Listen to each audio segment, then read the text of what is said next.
Hey guys, Drifter here. Today I got a video for you about a huge Call of Duty Blackout leak that showed up on Reddit that turned out to be credible. I initially didn't believe it, which is why you didn't see it on the channel, but the leaker turned out to be right about several other things, so I don't see why the Blackout leak would be incorrect. So going on the basis of credibility, let's go through what the leaker has to say, and I'm going to offer my thoughts and opinions as we go along.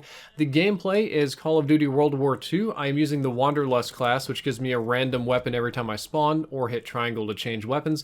I just had fun with COD World War II today, so that's the gameplay I wanted to post, but let's talk about the leak. First off, he says that it is going to be the largest map in Call of Duty history, and the only thing I could think when I saw this is like, well, yeah, it better be. This is Battle Royale. This is a huge, 50 to 100 person game, if not more. It needs to be the biggest map in Call of Duty history. They've already marketed it as such. He said that there was a big focus on verticality in the map, much more so than previous Call of Duty games, which if I try to think about this from a developer standpoint makes sense because adding verticality to a map is a relatively easy way to make a map feel bigger. You have more things to go into, more things to climb, more areas to stand on. So even if the square footage doesn't increase, the play space roughly does. And also in a Battle Royale game, it's very important to have a high ground to hold because currently in Call of Duty games, they try to limit the verticality so you can't just get up at the top of the building and punish people. But if you want to have a Battle Royale game, you need to have high points and good vantage points and good areas to be in, or everything's just flat ground and it's boring, so that makes a lot of sense from a design standpoint.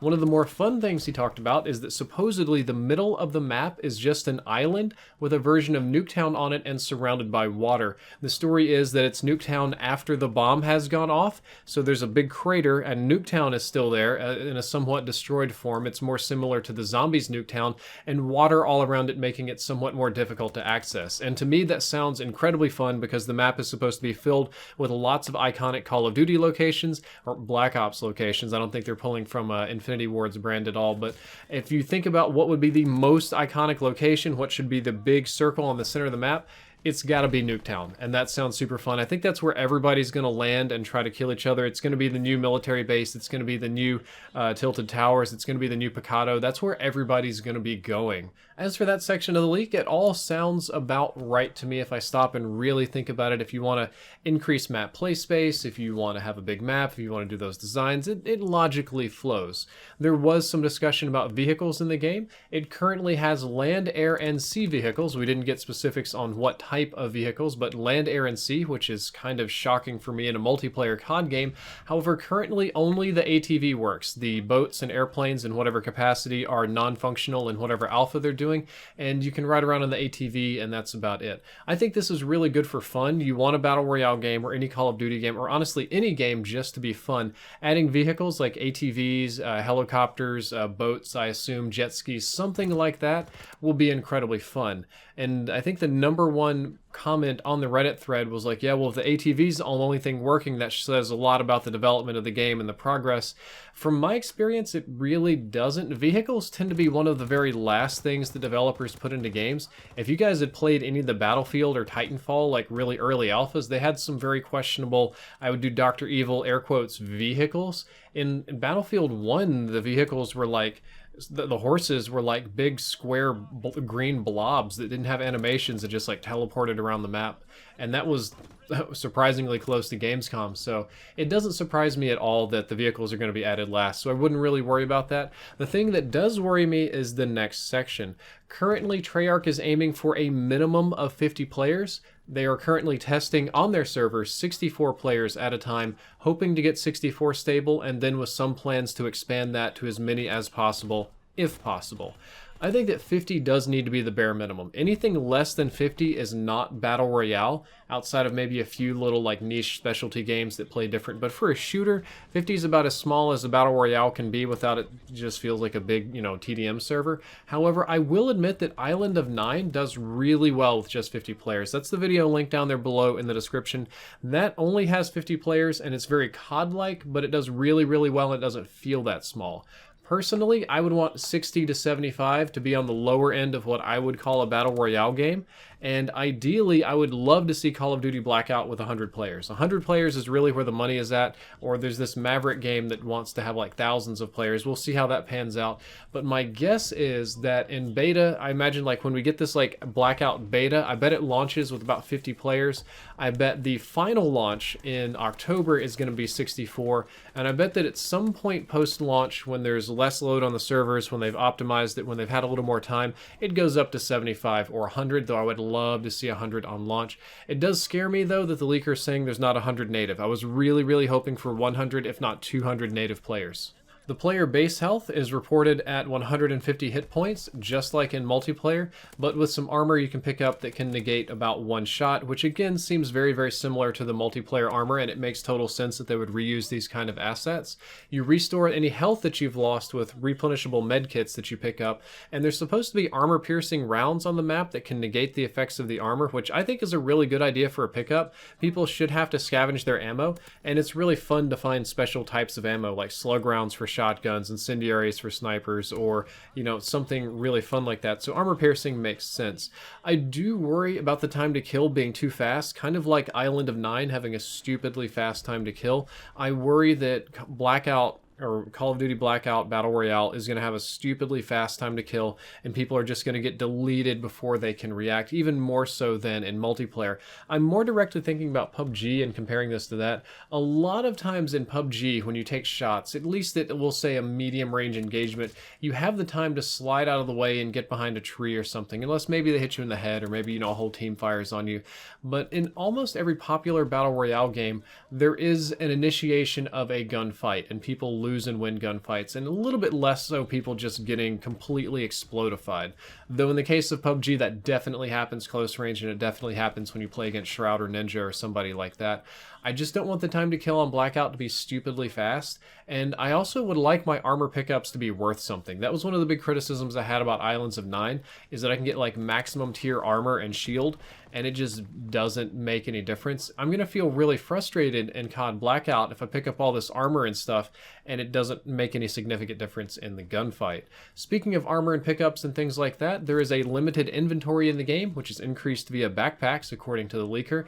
This is pretty normal for Battle Royale games. There's not a lot to talk about here. Inventory-wise, I really want there to be a proper inventory system to actually manage and drop and do things with my guns instead of a dumb press Y to swap out or auto-equip kind of system. I think it'd be more fun to have a real inventory to look at and play with things and master. On the topic of inventory and pickups, once again, let's talk about weapons. The leaker did talk about weapons a little bit. He says that weapons do have loot rarity, with higher rarities having better and more attachments. Said this was subject to change and maybe have scavenged attachments. So currently, apparently, Treyarch is either going to be tying their rarity on the weapons to what attachments and how many, or not, and just make it like PUBG where you get the gun and then you scavenge the attachments. Personally, I'm all for the scavenged attachments. It's a system that I just like in Battle Royale games. I don't tend to prefer to have to pick up the higher tiers of weapons like in Fortnite where the colors change and stuff like that. I would rather pick up the gun I want and then attach the sight that I want to it, because there are some Battle Royale games where you have certain sights and attachments tied to a specific weapon tier, and that gets really frustrated when I have the gun I want, but I can't put the sight that I want on it. The downside of this, though, does mean that for console players, you're micromanaging a lot more menus, not only the weapons you're carrying, but the attachments on the weapons and various other things like that. And that'll also mean that you're probably going to pick up a lot of guns that don't have any optics on them, at least not at first. You'll pick up a lot of very blank guns that you'll have to fill out, though I do find that more satisfying as the game continues. The leaker did mention that there are supposed to be consumable specialist abilities, such as you can pick up a grappling hook with a certain number of charges that allows you to grapple around the map, or Nomad's dog can attack people, or you can put down a barrier. No. Do we need these? Does a Battle Royale game really need these? For me, when I think about Call of Duty Battle Royale, I think about a better first-person Fortnite or an Islands of Nine or something like that. And I don't really think that this type of battle royale would play well with all these gimmicky sort of abilities and weapons and superpowers and stuff. But then I would say maybe, because when you look at a game like Fortnite, which is honest to God the game that every game developer on the planet's chasing right now because they want money, it does really well with a lot of crazy stuff. If you told me that Fortnite would play well with freaking bounce pads and akimbo pistols, with dinosaur skins where you eat mushrooms off the ground, and all these like goofy and teleporters and golf carts, I'd probably say no, that sounds like a giant mess, but they balanced it well. So the question then being, can Blackout copy Fortnite's level of fun goofiness and still integrate these things into the gameplay in a way that is satisfying and fun in the way that Fortnite has roughly done that? I hope so, if these are going to be in the game. Finally, they did mention that there were some unfinished items in the game. There were some distraction items. There were some vision items, like a decoy grenade or a little RC you can drive around to get vision on people. I say these are good things. These are fun items for me. These are like tactical items, so those sound good.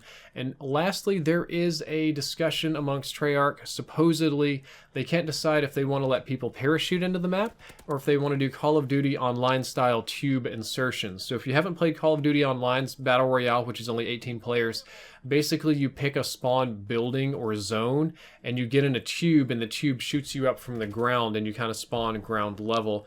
Personally, I'm 100% team parachute. That's probably much more demanding on the server, but it allows for a lot more fun and a lot more tactical choices early game, because you'll all jump from a central location. You can see where people are going and you can change your destination based on where people are going. With the tube system, you just load in and, well, there's people there and you don't really know where they are, what they could be doing, and you don't really get an opportunity to redirect or change your decision either. You're just kind of stuck with it. Overall, mixed feels on this. That's kind of the end of the leak. The number one thing I worry about is the scale. I'm not as much worried about the gameplay or the gunplay, because Call of Duty always does a good job with that, and Treyarch always does a good job with that, so I'm not super worried about that. I'm worried about scaling the map, scaling the players, including parachutes and attachments, and making it a proper Battle Royale game and not a stripped-down Battle Royale game, because that's what... like, Call of Duty Blackout doesn't have the same level of hype going into it that other Battle Royale games do. Like, other Battle Royale games, the players just assume that everything is done right. With Call of Duty, they're very skeptical and they're angry about imitating in Fortnite and PUBG and these other sort of things. So what they're expecting is a really stripped down Call of Duty Battle Royale game, and that's not what I want. I don't want the stripped down Battle Royale game. I want a full-on Call of Duty Battle Royale game, which would be very fun, but we'll know for sure in September. Guys, that's all for this episode. I hope that you learned something useful. If you did, don't forget to like, favorite, and subscribe. Drifter out.